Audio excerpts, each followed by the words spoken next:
Muito boa tarde a todos.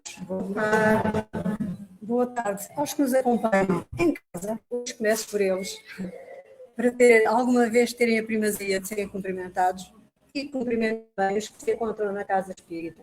Quer os que estão encarnados que nós vemos, quer os que estão desencarnados que nós não vemos e que são em número muito superior. Vamos, como habitualmente, ter a habitual palestra dos sábados, que hoje nos é apresentada pela doutora Cati, que vem de Orem, e com um tema extremamente aliciante. Tem que ver com a área dela, tem que ver com doenças mentais, com perturbações de ordem psicológica, pronto, e depois iremos ver no decorrer da apresentação do tema de hoje, que é de facto muito aliciante e que hoje a medicina está muito desperta, mais do que há alguns anos atrás, para os problemas da saúde mental. E quando essa saúde mental está associada à doutrina espírita, é mais uma benesse de que nós podemos usufruir. Sendo assim, vamos dar então início aos trabalhos, começando, como habitualmente, não por ritual, mas para nos ambientarmos, vamos começar com uma pequena prece de abertura dos trabalhos de hoje. E vamos pedir a Jesus, o nosso Divino Mestre, que a todos nos ampare, que nos abrace, que nos cure dentro das necessidades específicas de cada um de nós, seja a nível físico, psicológico, mental, espiritual, já que Ele tem essa capacidade, tem esse poder, através das suas mãos curadoras, da sua energia, dos seus fluidos curadores. Vamos pedir a Deus que nos abençoe a todos, aos nossos familiares, aos nossos amigos, a todas as pessoas que hoje adentrarem a Casa Espírita, bem como aos respectivos lares. À equipa espiritual desta casa, agradecemos o bom ambiente que preparou para nós, a ajuda que está a dar, vindo junto de cada um de nós enquanto aqui estamos, e levando-nos o tratamento, o bálsamo que cada um de nós necessita. E é tão bom sabermos que na Casa Espírita somos acolhidos dos dois lados da vida, com muito amor, com muita paz e onde sentimos muita serenidade. Agradeçamos também ao guia espiritual de cada um de nós, que sempre nos ajuda, que está sempre ali para nos conduzir ao caminho do bem, para nos intuir a que o sigamos e que nem sempre nós o escutamos. E vamos também pedir ajuda para a humanidade inteira, para que exista a paz na Terra, que acabem as guerras que assolam o planeta Terra, que sejam ajudadas todas as pessoas que estão em sofrimento, quer seja por fenómenos físicos, por fenómenos da guerra, ou por sofrimentos psicológicos e espirituais.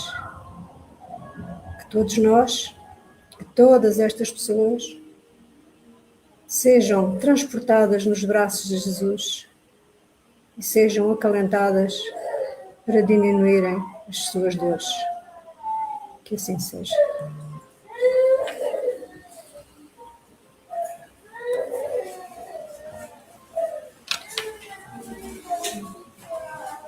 Vamos lá ver se eu consigo. Então, agora é só um bocadinho. Vamos aqui instalar uma coisa para termos direito a um PowerPoint. Sim, para fazermos as coisas como devem ser.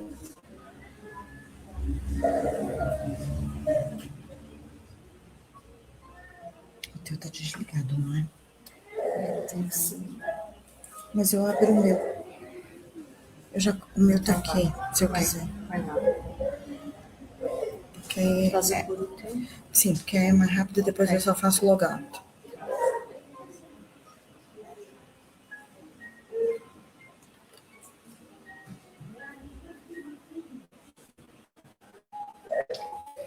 Estamos a instalar as coisas, hoje está a ser um bocadinho diferente, que é para Tá. valorizarmos nos dias em que tudo flui.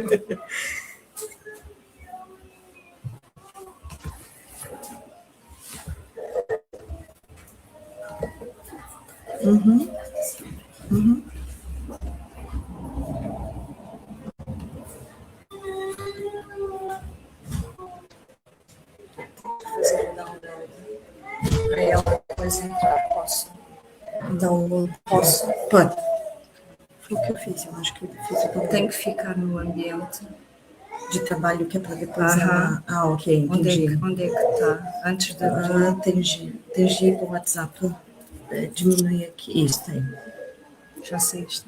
Não, continua aí. Aí na nossa conversa. Tá. Aqui, Acho que tu tem que ir aqui e descarregar.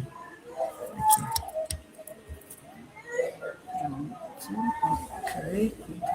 Então, olha, dá-me só um jeitinho para pôr ali.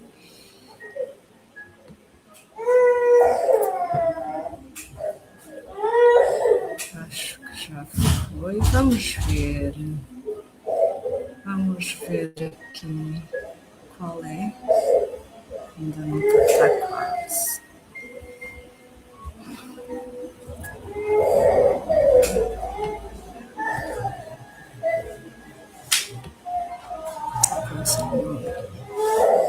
Ele não está indo para o ambiente de trabalho, né? É porque isto está lá aberto. Ah, pronto, Ok. pronto. Então, vamos lá abrir aqui. Está tudo certo. Tem uma outra apresentação. Vamos abrir aqui. Então, não estava lá, querida. Deixa eu ver. Então, vamos fechar tudo que está aqui aberto. Vamos lá. Nós estamos a testar o pessoal se está a portar bem. A palestra é esta, a visualização está lá. Está ótima. Está ótima, agora está aqui. Nós agora vamos juntar uma apresentação.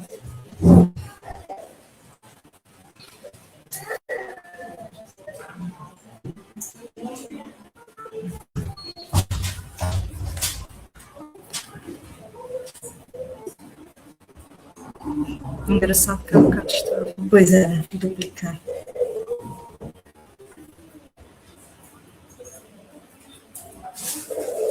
A Vê não está gostando muito do que da minha palestra. Desde que eu dia muito Precisas disto aberto ou não? Precisa só um pouquinho para Ok, mim. está bom assim? Está ótimo assim. Então, agora vamos só inseri-la. Isto ser espírita é assim, nós temos que ir a teste para ver se temos a paciência que temos vindo aqui a falar ao longo dos anos, não é? Verdade. Isto não é só dizer que temos que ter paciência. Temos que exercitá-la. Estás a ver isto às Estou a vezes, ver. olha, agora é que me deu e às vezes não fica. Porque não aparece ali, eu não sei porquê. Ultimamente Agora tenho que tido dificuldade conseguimos. com a palestra. Vamos ver então. Então, obrigada pela paciência a todos. Vou acender aqui a luz Isso. para ter. Então, boa tarde, agora como deve ser. Eu peço imensa desculpa, mas chegar aqui hoje foi um teste. Foi um teste muito grande de paciência. Foi uma prova. Mas eu acho que passei, estou muito feliz que passei na prova. Eu escolhi falar sobre doença mental e o evangelho, porque da vez passada que eu cá estive, nós falamos sobre depressão e foi pedido que eu voltasse a falar sobre o assunto.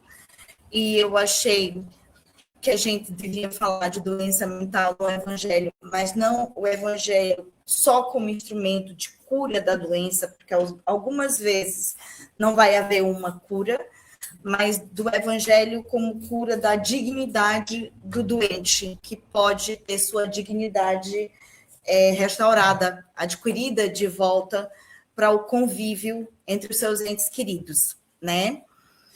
Antes de qualquer coisa, da gente falar sobre a doença, o evangelho em si, né? Vamos só recapitular aquilo que eu falei na palestra passada. Na palestra passada, a gente falou sobre a construção do corpo, perispírito e espírito no início da palestra, a gente falou sobre a obsessão espiritual e doença mental, o tratamento médico e o apoio espiritual como coadjuvante no tratamento, mas algo indispensável no tratamento de doenças mentais, principalmente doenças mentais graves, né? E o foco hoje não é explicar aqui aquilo que causa o sofrimento, porque da vez passada a gente viu o que causa o sofrimento, mas como o evangelho vai nos ensinar a acolher o doente que sofre mentalmente em si.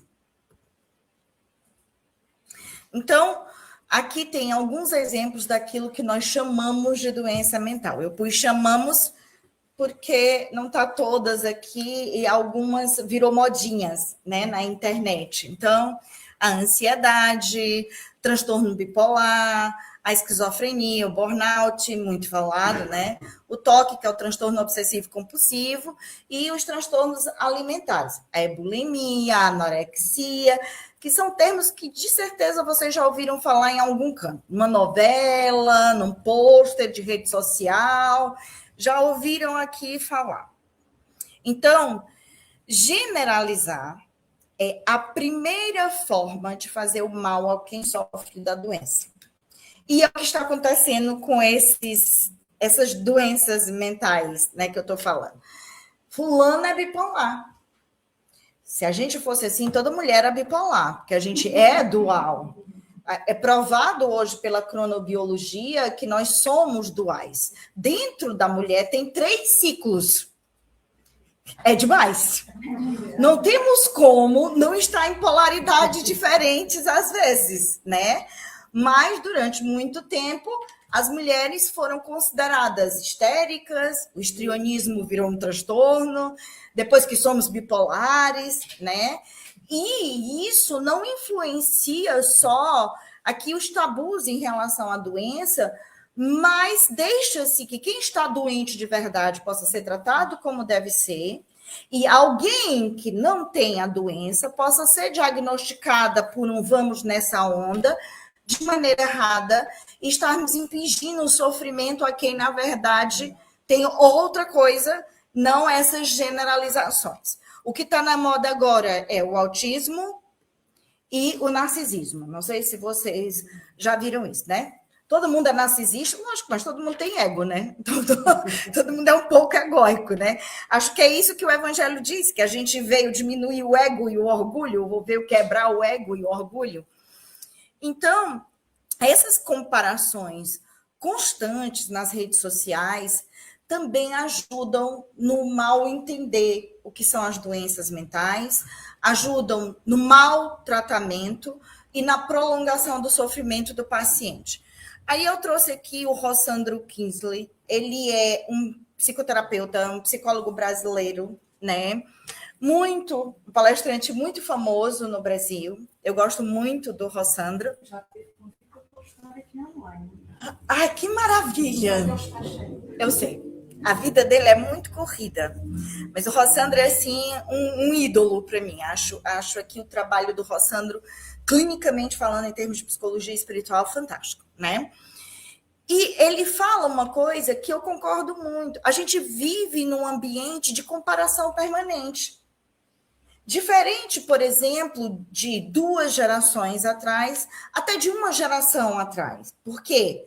Na nossa época, a gente só podia se comparar aos vizinhos, um parente longe, né, que aparecia de vez em quando.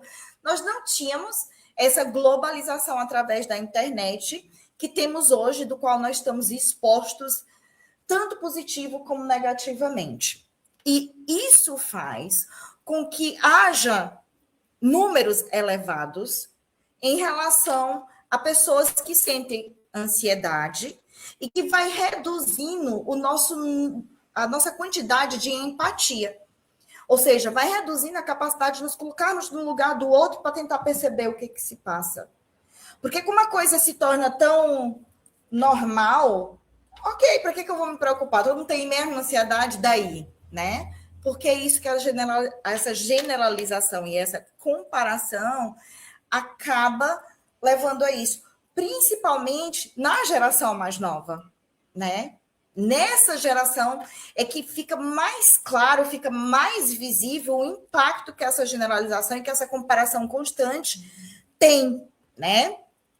Então, eu vou começar a falar um pouquinho de como é que podemos voltar a ter empatia por essas pessoas que sofrem realmente de transtornos mentais. E quando eu falo transtorno mental, eu não estou falando da loucura, né? Como era conhecida antigamente. Eu não estou falando só dos transtornos graves. Eu estou falando da ansiedade, da depressão, do burnout, né? Que a gente tanto vê falando do transtorno obsessivo compulsivo e por aí vai.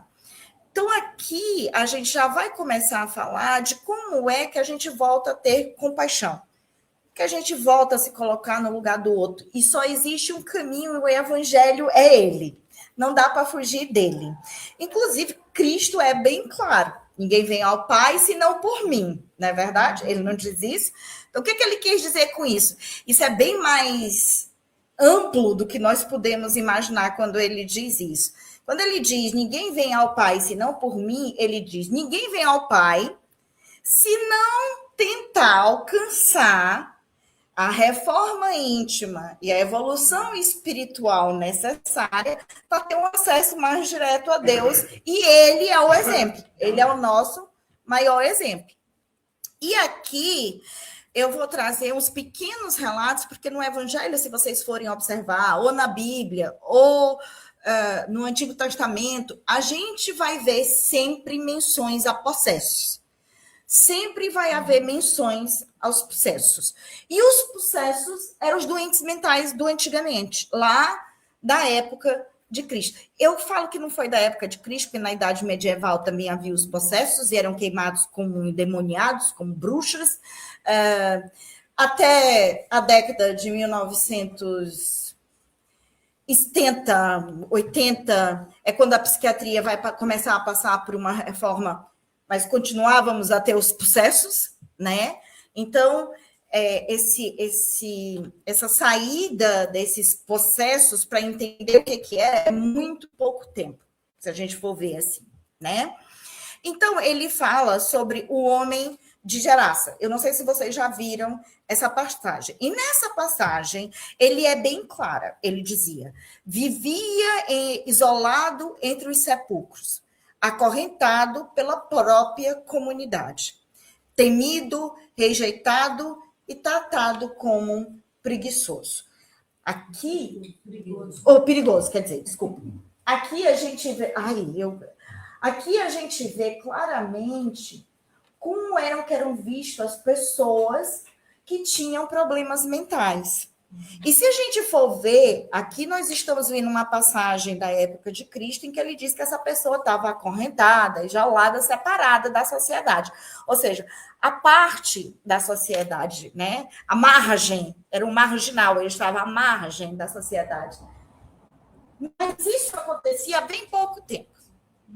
Quem é que não lembra aqui de ouvir falar ou de ter visto uma família em que tinha um filho, uma filha, ou um pai, ou uma outra pessoa que tinha uma doença grave, tinha ficado louco, e muitas vezes ele estava em cômodos separados da casa dos restantes dos familiares. Quando eu comecei a estudar, eu vi coisas ainda muito terríveis. Eu vi doentes esquizofrênicos fechados em canis de cão, lá isolados, onde toda a parte fisiológica de evacuar, da micção, que é urinar, ele fazia lá e convivia com aquilo, para vocês terem uma ideia. E isso não foi há muito tempo, né? Se a gente for contar o que 4 décadas atrás, é muito, muito pouco isso. E se calhar, ainda hoje existe. Lá mais nos locais onde a ignorância ainda é maior, nós ainda temos isso, né? E se a gente for ver, a nossa sociedade fez isso aqui de uma maneira disfarçada. A pessoa que tem doença mental hoje em dia, apesar de estar na moda, mas aquela que tem doença mental de verdade, ela não deixou de estar à margem da sociedade. Ela não deixou de estar separada de alguma maneira, percebe? É feito isso de diferentes formas, e de formas até muito sutis, camufladas, né? Às vezes camufladas até como boas ações, pensando naquela pessoa, mas faz-se essa separação ainda. Então, no Evangelho segundo o Espiritismo, Kardec aqui, ele vem nos alertar. Nem todo relato de possesso é possessão espiritual. E Jesus prova isso, que na grande maioria das curas que ele fez, eram doenças mentais e não possessões espirituais. Se a gente for ver, possessão espiritual, a gente vai ver bem pouco Cristo falando sobre elas. Sobre, por exemplo, Maria Madalena é um exemplo, que tinha os 7 demônios, né? Ela estava possessa, aí era uma possessão espiritual, né? E muito do que hoje a gente entende como doença mental ou doença neurológica, que está errado aqui, eu não queria pôr doença nervosa, né? Era doença neurológica, que doença nervosa não era como o português popular, né? Eu tenho problema de nervos, né? É assim, tem um problema de sistema nervoso alto, mais ou menos isso, né? Então, elas eram atribuídas aos espíritos maus, mas isso era por falta de conhecimento médico, aquele que já existe. E é como a dona Conceição falou no começo, a ciência ela evoluiu muito. E hoje as coisas são muito mais explicadas a nível biológico, a nível fisiológico, do que era antigamente. E coisas que nós achávamos que eram surreais, na verdade, é o nosso organismo, né? E aqui, como eu falei nessa palestra, o centro não é o identificar a pessoa com doença mental, mas é a atitude para a qual nós temos em relação às pessoas que têm algum tipo de doença mental. E eu estou falando isso no centro espírita, porque a maior... como é que eu posso dizer? A palavra agora não sai da minha cabeça. Incidência. Não. Quando somos... Gente, a palavra fugiu completamente. Discriminação. A maior discriminação, muitas vezes, acontece em ambientes religiosos. Ok? Por quê? Porque é muito comum taxarem a pessoa que tem uma psicopatologia ou uma doença neurológica por falta de fé, por preguiça, né? Não tem Deus na vida. Porque se tivesse Deus na vida, tu não estava assim. E na palestra passada eu fiz questão de dizer, e citei aqui 2 padres muito conhecidos, o Marcelo Rossi e o... Também já me fugiu aqui, mas... O Fábio de Mello, ok, o Fábio de Mello. E temos que ver a palestra anterior e depois consultamos. Exatamente. Eu citei eles 2 para quê? Para mostrar que mesmo você tendo Deus na sua vida, você pode adoecer mentalmente. Porque não é só uma questão psíquica, e é isso que a ciência vem provar, é uma questão neurológica, é uma questão física também, ok? E aqui, Jesus não vai julgar a causa do sofrimento. Ele curou sem julgar. Ele não chegava para o doente e dizia, é cega porque lá na vida passada tu fizeste x, e isso aqui é um karma. Não. Ele nem sequer queria saber o que é que tinha acontecido. Ele estava preocupado, era em sanar o sofrimento do próximo. Porque quem era ele para julgar? Imagina se ele achava que ele não era ninguém para julgar, quanto mais nós, né? Então, não se deve exigir fé prévia, nem explicação. Simplesmente ele se aproximava de quem estava excluído e fez isso com os leprosos, fez isso com os doentes mentais, fez isso com as mulheres que eram à margem da sociedade na época, porque ele estava preocupado, era em sanar o sofrimento do próximo e não em julgá-lo, né? E ele foi muito julgado por isso, motivo pelo qual levou quase ele um pouco antes da cruz, um pouco antes, quase que leva ele um pouco antes para a cruz, né?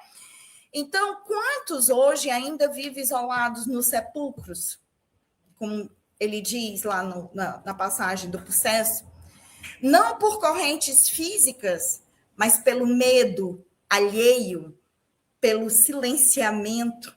Quantos? Tive uma paciente que ela tinha depressão grave. E havia um estigma muito forte que ela era uma descompensada, que ela era louca. Ela tinha depressão há muitos anos sem ser tratada como deveria ser. E uma das coisas que aconteceu foi que, quando eu atendi pela primeira vez, o marido estava nesta consulta. E ele virou-se para mim: eu não gostaria que ninguém soubesse que a minha esposa vem aqui. Eu fiquei olhando assim para ele. Eu disse: mas olha, primeiro, eu não posso andar divulgando os pacientes que aqui vêm, né? É me proibido até por lei, mas moralmente também eu fiz um juramento que não podia fazer isso. Depois, eu não tenho como controlar quem passa na porta da clínica. Eu não tenho como, né? Se passa uma pessoa e vê sua esposa, eu não tenho como pôr uma capa ou ela entrar por trás. Mas por quê? Porque é muito feio aquilo que ela tem.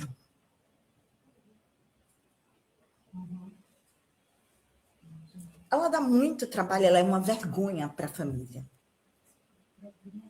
Do marido. Da paciente ouvindo isso. E quantas vezes eu já vi muita mãe dizer: eu não falo daquele meu filho porque a gente não fala, é problemático, é isso, é aquilo. Quantos pais também já ouvi falarem isso? Quantas esposas já ouvi falarem isso? Então, a gente não está muito diferente do antigamente. A gente ficou mais sofisticado em esconder as coisas, mas nós continuamos ainda como no antigamente, né? Então, o que é a cura no Evangelho? No Evangelho, a cura não é a ausência de sintoma.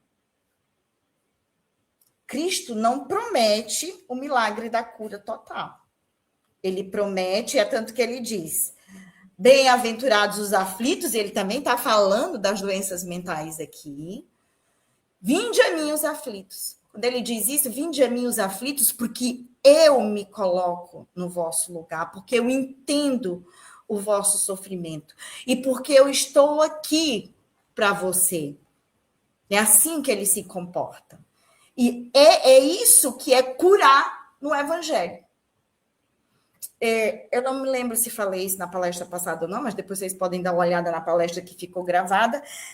Existe uma tribo em África do Sul que você se cumprimenta, a pessoa cumprimenta a outra, quando você chega diz Saobona e quando você vai embora se diz Chikoba. É uma tribo, não sei se é os Zulus na África do Sul, é uma coisa assim. Saobona significa eu vejo você. E Chikoba significa então eu existo porque você me vê. O quanto que é importante a gente ver o outro. E quando Jesus diz, vinde em mim os aflitos, ele está dizendo, eu vejo você. E esse aflito deixa de se sentir à margem e começa a perceber que ele também pertence. Que ele também pertence a algo. Porque não existe sensação pior no mundo que você não pertencer. É uma sensação de vazio, de desesperança. Eu não me encaixo, eu não pertenço. Essa é uma das piores sensações que existe.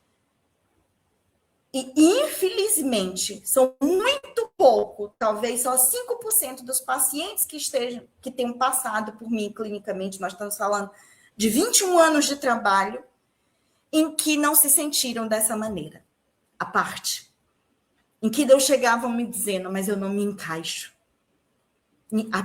As pessoas não me entendem, né? Então, a cura aqui não é os sintomas desaparecerem por completo, porque isso é uma visão muito limitada. Nem sempre é possível, em quadros crônicos de doenças mentais, como aquele está citando a bipolaridade ou a esquizofrenia, mas às vezes a depressão se torna crônica, ela se croniciza, como a ansiedade pode se tornar crônica, né? Em que esse paciente não vai ser curado, mas ele vai ter isso controlado, ele vai poder ter qualidade de vida, ele vai poder viver em vez de só sobreviver, né? Então, a cura no evangelho é, como eu disse, é ter a dignidade restaurada. E o que é isso? É ser visto na sua totalidade, é ser atendido na sua aflição e não julgado, não marginalizado, não comparado, né? Então, aqui é devolver o convívio, ser visto como gente de novo. Então, a pergunta certa não é já curou, mas sim, está sendo acolhido ou continua isolado? Porque parte do sucesso de um tratamento de doença mental é a rede terapêutica envolvendo o paciente. E o que é uma rede terapêutica? É família, é amigos, né? Isso é que é a rede terapêutica. Então, essa é a cura de verdade, é quando se instala uma rede terapêutica. E vou vos dar um exemplo meu de como a rede terapêutica pode salvar alguém. Em 2018, eu fiz uma isquemia cerebral grave. E nessa isquemia, eu fiquei sem a memória recente. Eu não conhecia as pessoas, sem a memória recente, e a memória mais antiga estava bloqueada. Eu não conseguia me lembrar de quem eram as pessoas, eu não conseguia lembrar quem eu era. Eu me perdia, meu sentido de orientação ficou muito ruim. Eu me perdia dentro do próprio quarto, tentando descobrir onde era a porta da casa de banho. E isso era muito torturante. Apesar das pessoas de fora também se sentirem muito ruim por me verem daquela maneira, e mesmo eu não tendo memória, mas a sensação cerebral era a pior do mundo. Era uma confusão mental que eu não desejo para o meu pior inimigo. Que eu não tenho. Não desejo para ninguém, né? Não desejo. E a médica falou para mim assim, olha, vai ser muito difícil, falou para o meu marido, vai ser muito difícil, ela vai ficar bem sequelada, não tem sequela física, mas as sequelas neurológicas, principalmente em termos de cognição, são graves. E o meu marido disse, ok, doutora, tá tudo bem, a gente vai conseguir. E eles montaram uma equipa. Meu marido, uma grande amiga minha, Jô, beijinho, se tu estiver aí me vendo, e os meus filhos. Então, a minha casa parecia uma casa de brinquedo no sentido, ou então um centro de treinamento de trânsito, porque tinha placa para tudo.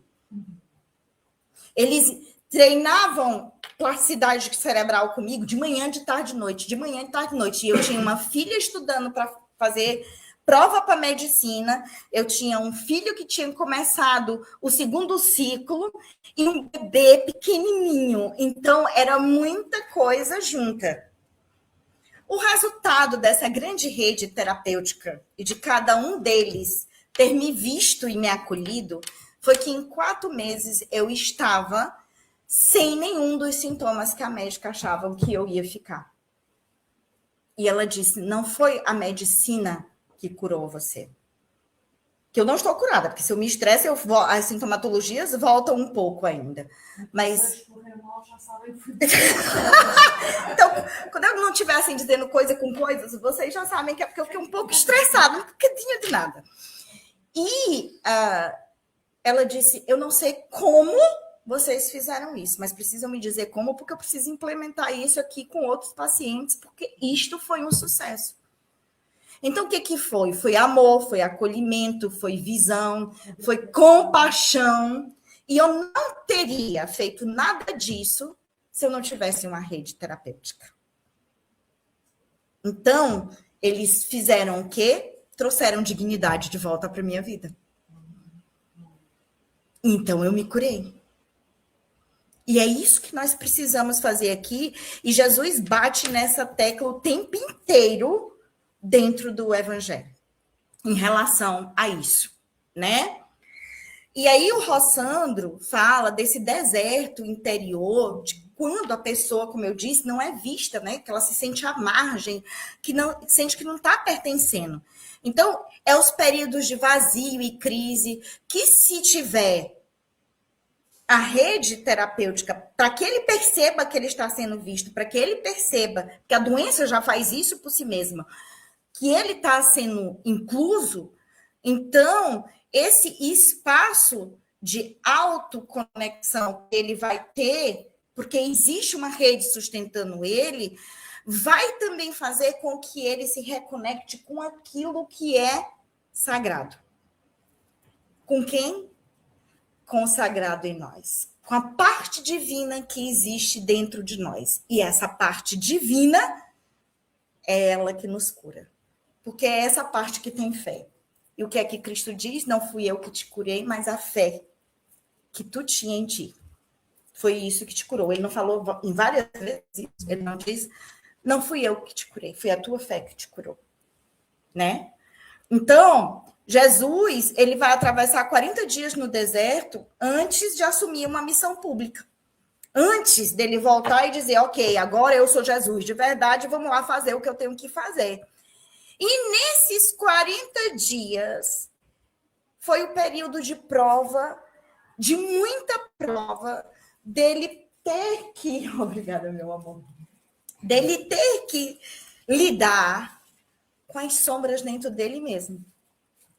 Ok, para ele foi só 40 dias, porque ele era Jesus, né? Talvez os nossos desertos durem encarnações, né?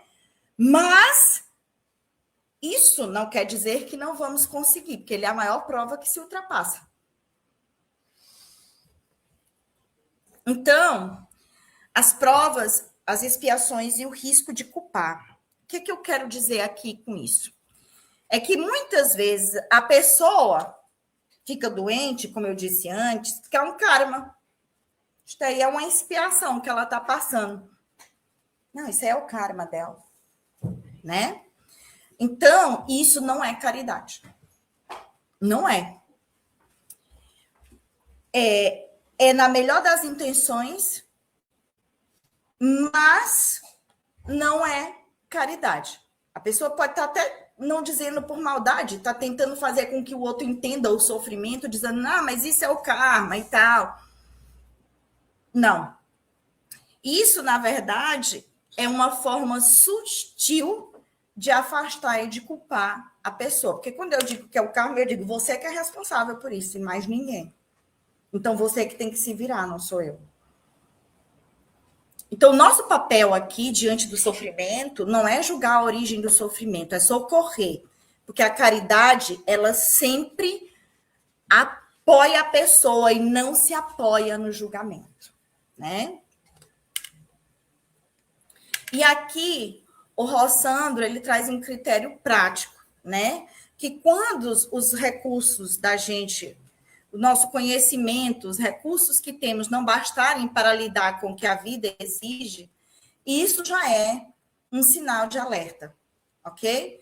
Quando nós nos sentamos muitas vezes, ou pensamos muitas vezes, eu não sou capaz sozinho, porque esgotou todos os meus recursos, então nós precisamos buscar ajuda, que não é falta de fé. Aonde? Nos amigos, nas orientações espirituais, no tratamento psicológico, na medicação, se necessário.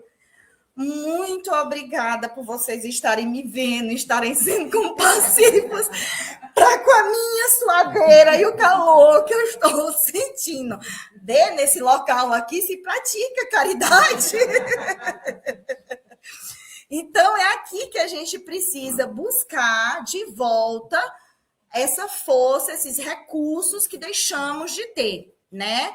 Então, eu trouxe para que a gente possa deixar de ter esse estigma dentro da própria casa, não só da casa espírita, mas em qualquer outra religião, um templo, ou seja, o que for, que esse estigma desapareça esse estigma que é falta de oração, que a obsessão espiritual não é doença, que a pessoa está desequilibrada espiritualmente, que a pessoa não eleva a sua vibração, não eleva o teu pensamento, só pensa baixo. É por isso que tu está desse jeito. O espírita tem mania de dizer isso, né? Isso é porque você baixou o seu pensamento, sua vibração, né? Com mais fé, isso passa. Não é isso. Ninguém está precisando escutar isso. A gente só precisa escutar, e eu digo a gente, porque ninguém está livre de nenhuma doença mental. E hoje em dia ela é mais comum do que se possa imaginar. E a pandemia que existe em termos de doença mental é muito maior do que qualquer outra que vocês possam pensar. Então, o que a gente quer escutar é: eu estou aqui para você. Olha, eu não sei o que dizer, mas eu quero ficar aqui do seu lado, nem que seja em silêncio. Isso já nos traz uma força. Quantas vezes nós não estivemos em momentos difíceis, mesmo não sendo na saúde mental, em que alguém diz: olha, eu fico aqui do seu lado, mesmo calado, eu fico aqui do seu lado. E isso nos ajudou a ultrapassar aquele momento. Quem nunca? Né? Então, mesmo dita, como o Rossandro fala aqui, com boas intenções, essas frases elas vão ferir quem está sofrendo, contrariando o próprio exemplo de Jesus, que agiu pela aproximação e não pela exigência da fé prévia. E aqui eu me lembro de Gandhi. Mahatma Gandhi tinha a história do açúcar, que é muito conhecida, da mãe que estava na fila para que Gandhi pedisse o filho para deixar de comer açúcar, porque ele tinha ficado diabético, e Gandhi mandou ela voltar uma semana depois. E quando ela voltou uma semana depois para ele ter que pedir, ela disse: mas você podia ter dito isso a semana passada. Ele disse: mas eu ainda comi açúcar. Nem que eu vou dizer para ele que ele não come açúcar se eu como açúcar. Então eu tive que deixar de comer açúcar, agora eu já posso dizer para ele: não coma açúcar. Entendeu? Exatamente, né? Então, espíritas, me incluo nisso. Aqueles que dizem: é porque baixas o teu padrão vibratório. Não está sendo caridoso, está contrariando aqui todo aquilo que Cristo veio fazer e mostrar que foi o quê? Amor ao próximo, né? Tanto que ele diz: você precisa amar o próximo como a si mesmo, né? Amar a Deus sobre todas as coisas e ao próximo como a si mesmo. Então, quando a fraternidade, a compaixão se torna uma prática concreta, o que você tem que fazer? É visitar de verdade, não só para perguntar as coisas, da pessoa está doente, que a gente vai visitar, menina, e como foi que está acontecendo? Né? O que é que tu estava fazendo? A pessoa não quer explicar o caso todo, né? A pessoa quer ouvir outra coisa. Então, ouvir sem pressa de resolver ou de tentar explicar ou julgar. Não abandonar quando o tratamento é longo. E em doença mental não existe tratamento rápido. A mente não responde como o corpo responde ao antibiótico. A mente não responde à medicação ou ao tratamento em 2 segundos, ou em 3 dias, ou em 1 mês. O mínimo dos tratamentos são 6 a 8 meses. Nós estamos falando de mínimo. Porque o cérebro, ele leva um tempo para poder fazer plasticidade cerebral. E o que é isso? Novos caminhos dentro da nossa cabeça para que a gente possa ver as coisas de uma maneira melhor e diferente, né? Oferecer presença, não sermão, não julgamento, como fizeram aqui comigo. Ninguém me julgou pela suadeira, foram até buscar lencinho para mim, né? Apoiar o tratamento, nunca substituí-lo pela fé, porque, atenção, a fé precisa existir no tratamento, mas ela não pode existir sozinha. Nunca.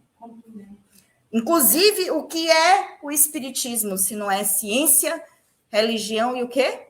Caridade. E caridade. Exatamente.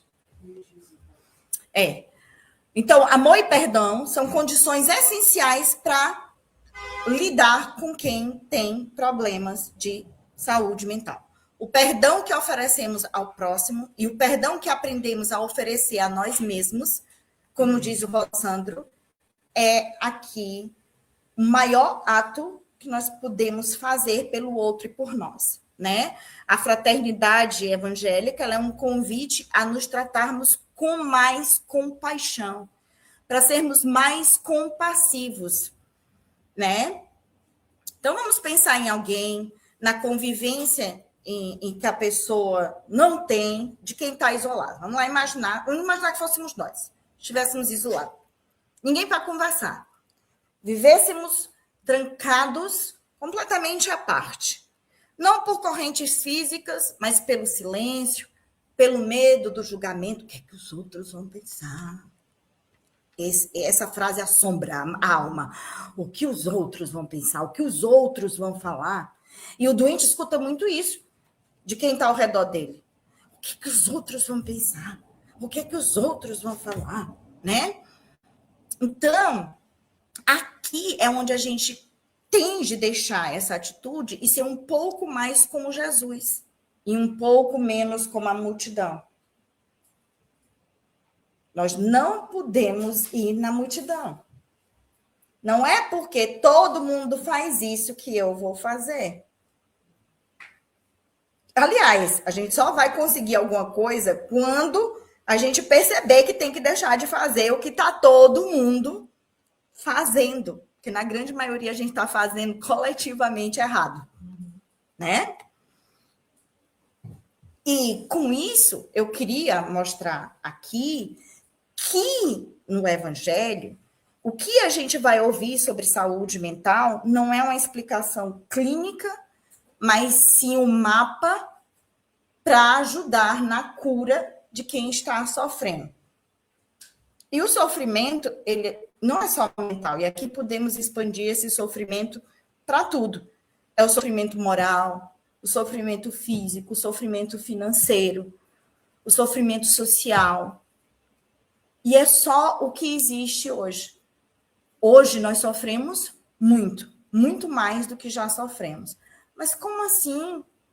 E a regeneração? É por isso mesmo. Quem disse que a regeneração ia ser uma anestesia? Não estava escrito isso. A regeneração agora é a piora da melhora, como diz um grande amigo que eu tenho. Eu tenho um grande amigo que é psiquiatra e diz para os pacientes assim, primeiro você vai piorar, depois você vai melhorar. E o paciente fica assim, mas eu não quero piorar.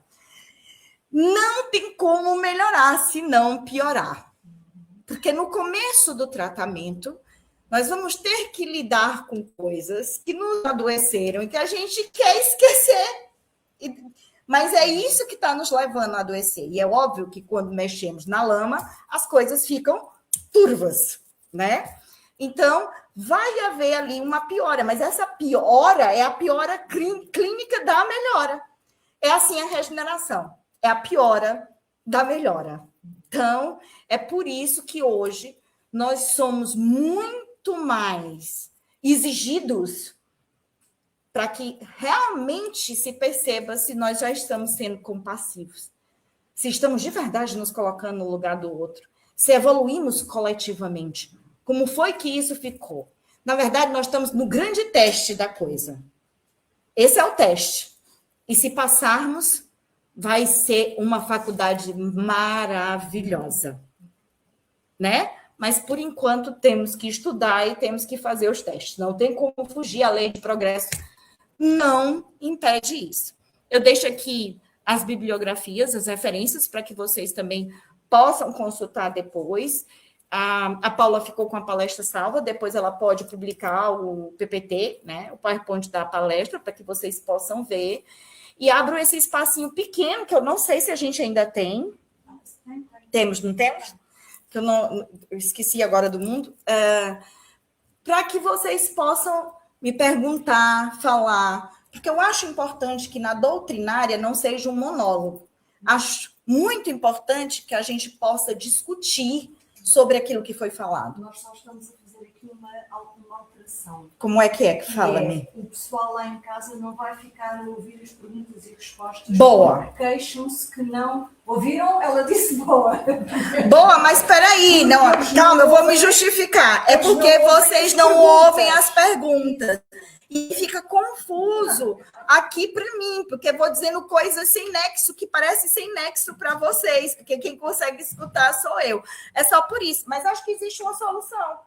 É a gente depois poder, o palestrante que vier aqui, já anotar algumas perguntas que ele considera em relação ao tema que ele vai fazer, responder, e a gente coloca também, assim, eles vão ter aqui algum tipo de debate de perguntas e respostas. E nós temos um dia, ou tentamos 2 vezes por ano, fazer só perguntas e respostas, Boa. mas é presencial. E o pessoal lá em casa, se quiser, pode mandar as perguntas, depois a doutora Cátia... Exatamente, eu vou respondendo. E diretamente à pessoa. Por agora, vamos pedir... Sim. Se fazemos o encerramento, não. Sou eu? Ok, eu já queria me escapar aqui, eu já queria...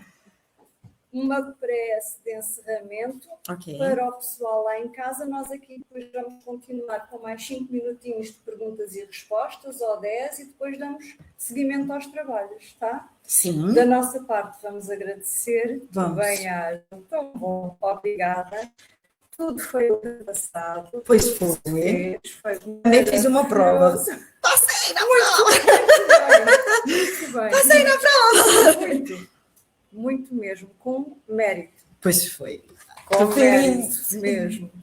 E depois continuamos aqui. Obrigada. Só um pouquinho uma musiquinha. Vai lá, doçura. Tem dias. Tem dias, não tem? E às vezes tem horas.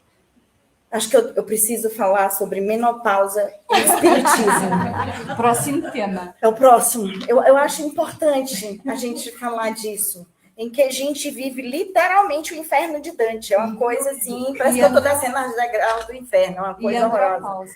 E andropausa também, que os homens também sofrem. Não somos só nós, mulheres. Mas eu acho que sim. E também oscilam. Sim, eles também têm ciclos internos. Isso. Tem menos, mas tem. Né? Então vamos nos concentrar um pouquinho aqui para nos encerrarmos. Para nos encerrarmos aqui com o pessoal de casa, né?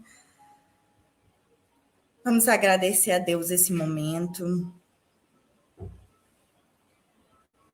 Pai, obrigado por estarmos aqui reunidos em Teu nome. E que possamos, Senhor, levarmos o que aprendermos e tornarmos em ação. Que possamos sair daqui mais compassivos. Não só com os outros, mas com nós mesmos. E que saibamos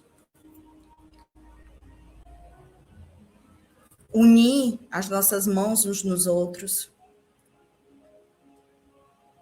O nosso coração aos dos outros. Para fazermos aquilo que ninguém é capaz de fazer sozinho. Só em equipa.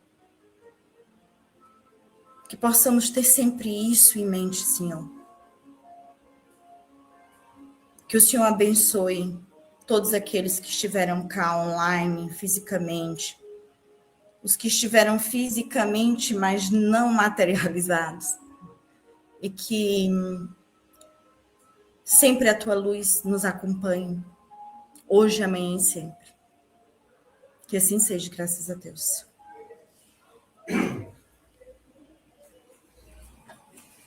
Obrigada, querida. Vem cá para darmos o tchau, tchau. Ai, é verdade, eu tenho que dar tchau, tchau.